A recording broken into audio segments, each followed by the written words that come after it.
Assalamualaikum warahmatullahi wabarakatuh. Bagaimana kabarnya anak-anak bunda yang solih dan solihah? Bunda harap semuanya dalam keadaan sehat walafiat ya.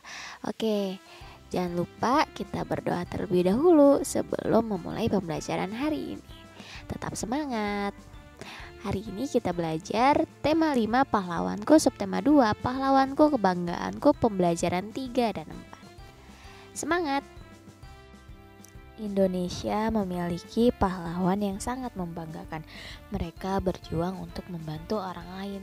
Nah, di sini bukan hanya pahlawan aja ya yang bertugas untuk membantu orang lain, tapi kita juga sesama manusia sepatutnya harus saling tolong menolong. Jika ada teman yang butuh bantuan, kita harus membantunya.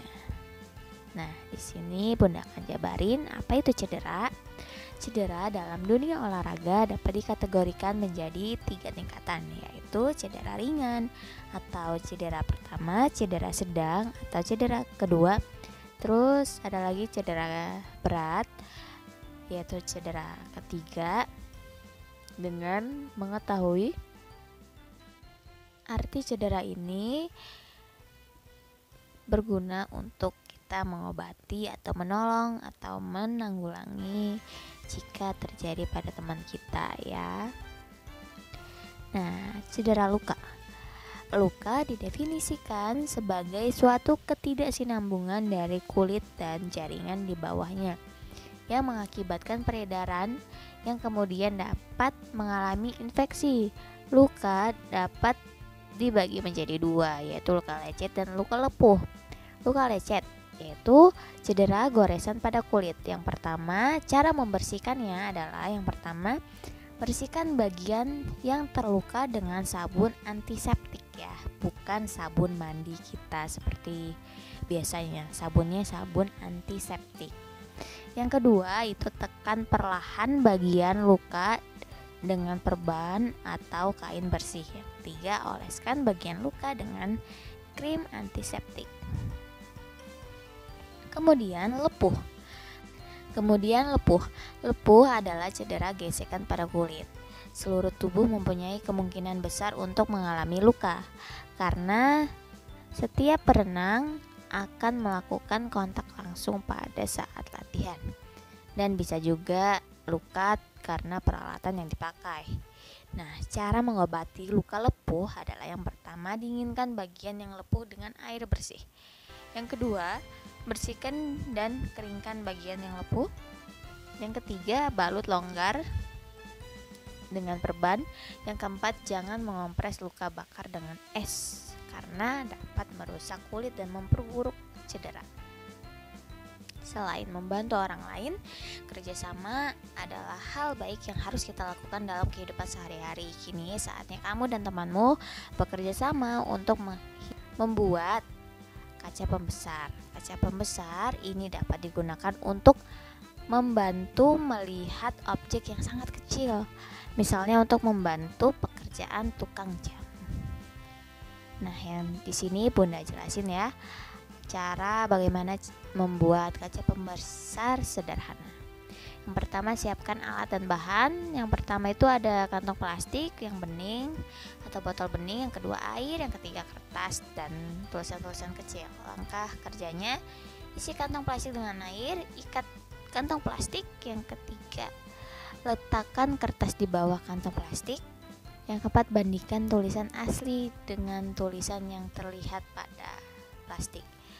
Terus kemudian ulangi dengan kantong plastik berukuran 1/5 kali lebih besar atau lebih kecil. Bandingkan hasilnya. Nah, di sini Bunda ada beberapa pertanyaan ya.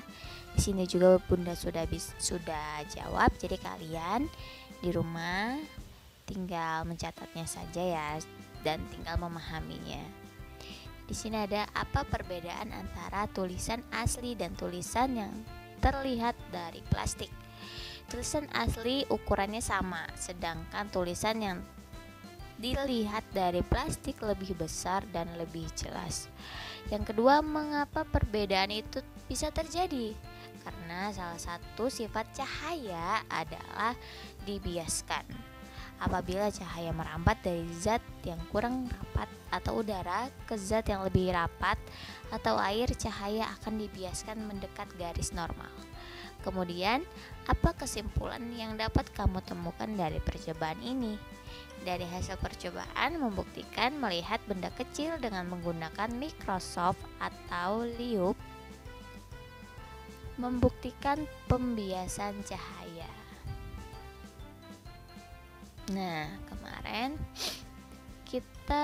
kamu sudah belajar tentang Sultan Hasanuddin dan nilai-nilai kepahlawanannya. Kamu sekarang akan belajar nilai-nilai kepahlawanan Sultan Mataram, yaitu Sultan Agung. Sultan Agung memiliki peninggalan dalam bidang budaya, yaitu seni dan karakter Jawa. Peninggalan beliau mewarnai budaya masyarakat Jawa. Sultan Agung, di sini Bunda ada teks.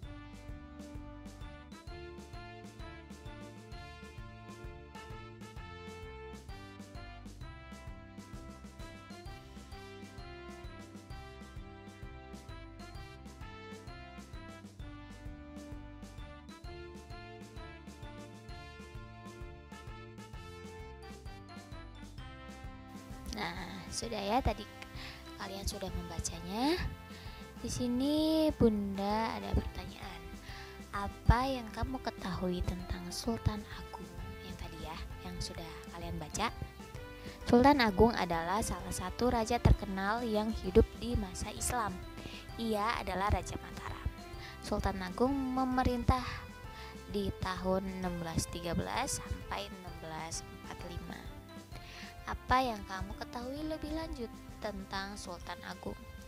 Sultan Agung Adi Prabu Hayangkrakusumo dilahirkan di Kota Gede, Kesultanan Mataram pada tahun 1593. Beliau meninggal di Karta, Kesultanan Mataram ya, pada tahun 1645. Beliau merupakan sultan ketiga Kesultanan Mataram yang memerintah pada tahun 1613 sampai 1645.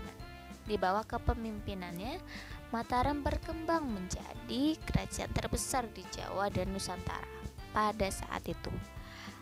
Atas jasa-jasanya sebagai pejuang dan budayawan, Sultan Agung telah ditetapkan menjadi pahlawan nasional Indonesia berdasarkan nomor 106 garing TK garing 1975 pada tanggal 3 November 1975. Nah, di sini ada Kapiten Patimura ya. Tentu kalian sangat tidak asing dengan Kapiten Patimura ini karena sudah sangat sering disebutkan ya di mana-mana.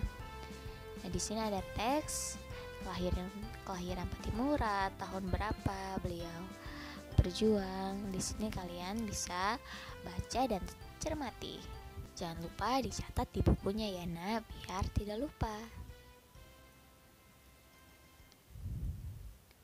Oke, setelah tadi kalian membaca dan mencermati teks bacaan dari Kapiten Patimura, di sini Bunda akan memberi info hal-hal positif yang bisa dicontoh dari Patimura. Yang pertama yaitu kerja keras. Beliau berhasil merebut benteng Dorset.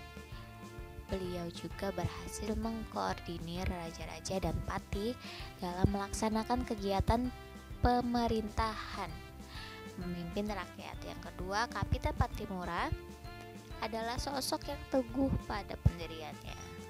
Yang ketiga, Kapiten Patimura juga seorang pemberani dan perkasa. Yang keempat, perjuangan Kapiten Patimura adalah perjuangan banyak orang. Hal ini juga bisa terjadi karena mereka saling menghargai satu sama lain. Jadi itu pentingnya saling menghargai. Oke, sekarang lanjut ke perjuangan yang dilakukan oleh Patimura. Banyak sekali ya. Di sini Bunda jelaskan Kapiten Patimura memimpin rakyat Saparua melawan penjajah Belanda dalam perjuangan menentang Belanda. Ia juga menggalang persatuan dengan kerajaan Ternate dan Tidore, raja-raja di Bali, Sulawesi, dan Jawa. Dampak dari perjuangan yang dilakukan adalah dalam perjuangan menentang Belanda, ia juga menggalang persatuan dengan kerajaan Ternate dan Tidore. Raja-raja di Bali, Sulawesi, dan Jawa Patimura berjuang melawan penjajah Belanda supaya kekayaan alam Indonesia yang berupa rempah-rempah tidak dikuasai oleh mereka. Baik, Bunda cukupkan pembelajaran kita hari ini. Bunda akhiri. Wassalamualaikum warahmatullahi wabarakatuh. Tetap semangat belajarnya ya nak. Jangan pantang menyerah.